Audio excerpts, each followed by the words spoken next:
കോൺഗ്രസിന്റെ ഒരു അവസ്ഥ നോക്കണേ, എത്ര ഗതികെട്ട അവസ്ഥയിലേക്കാണ് മാറിയിട്ടുള്ളത്. ആരോപണം വരുമ്പോഴേക്കും ഞങ്ങളുടെ സംസ്ഥാന അധ്യക്ഷനെ ഞങ്ങൾ മാറ്റിയില്ലേ എന്നാണ് ഘോരഘോരം പ്രസംഗിച്ച് നടന്നത്.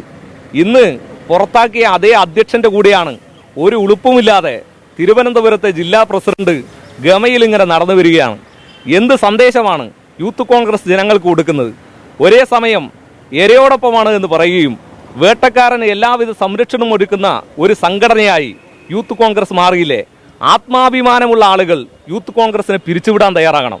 ഇതിന് പൊതുസമൂഹത്തോട് മാപ്പ് പറയാൻ യൂത്ത് കോൺഗ്രസ് തയ്യാറാവേണ്ടതായിട്ടുണ്ട്. ഈ വിഷയത്തിൽ യൂത്ത് കോൺഗ്രസും കോൺഗ്രസും ഇപ്പോൾ അവരുടെ രാഹുലിനെ അനുകൂലിക്കുന്ന ആളുകൾക്ക് കേസൊന്നുമില്ല, പരാതികളൊന്നുമില്ല.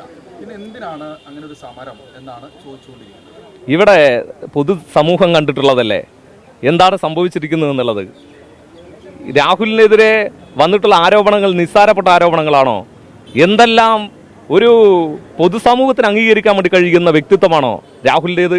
ഇവിടെ പാലക്കാട്ടിലെ പ്രശസ്തമായ ശില്പമാണ് പാലക്കാട്ടെ മലമ്പുഴയിലെ കാനായി കുഞ്ഞിരാമൻ്റെ യക്ഷി.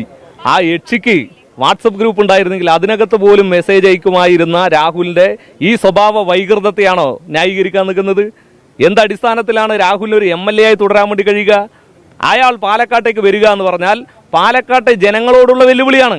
ആ ജനങ്ങളോടുള്ള വെല്ലുവിളി എന്താണ് എന്നുള്ളത് ഇവിടെ സോഷ്യൽ മീഡിയയിൽ മാത്രം ജീവിച്ചുകൊണ്ടിരിക്കുന്ന രാഹുലിന് സമരം എന്താണ് എന്നുള്ളത് അറിയാൻ ഈ പാലക്കാട്ടേക്ക് വന്നാൽ DYFയുടെ സമരത്തിന്റെ ചൂടും ചൂരും എന്താണെന്നുള്ളത് രാഹുൽ അറിയും.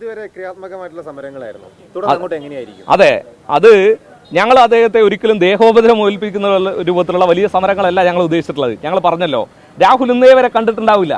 നിങ്ങൾ കണ്ടിട്ടുള്ളത് രാഷ്ട്രീയ നാടകങ്ങളാണ്. പക്ഷെ ആ നാടകത്തിനപ്പുറത്തായി നിന്ന് DYFയുടെ സമരം എന്താണെന്നുള്ളത് രാഹുൽ അറിയും. അത് ഈ പാലക്കാട് എത്തുമ്പോൾ അദ്ദേഹം അറിയുക തന്നെ ചെയ്യും.